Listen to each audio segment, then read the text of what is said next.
आगामी येणारे सण आणि उत्सव तसेच विधानसभा निवडणुकीच्या पार्श्वभूमीच्या अनुषंगाने जून महिन्यामध्ये परिमंडळ 2 अंतर्गत एकूण 10 इस्मांवरती तडीपारीची कारवाई करण्यात आलेली आहे।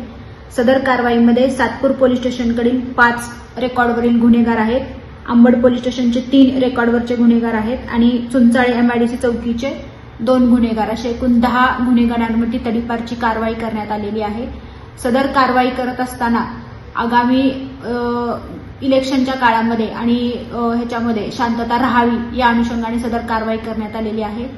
आतापर्यंत जानेवारी महिन्यापासून झोन 2 हद्दीमध्ये एकूण 66 इस्मांवरती तडीपारची कारवाई करण्यात आलेली आहे। तसेच एमपीडीए कायद्यान्वये एकूण 8 इस्मांना स्थानबद्ध करण्यात आलेले आहे व त्यांना जेलमध्ये ठेवण्यात आलेलं आहे आणि मोक्का कायद्यान्वये 3 गुन्हे दाखल करण्यात आलेले आहेत आणि एकूण 32 आरोपींवरती आणि इस्मांवरती मोक्का अंतर्गत या ठिकाणी कारवाई सुरू केलेली आहे। अशीच कारवाई ही पुढे भविष्यामध्ये देखील सुरू राहणार आहे।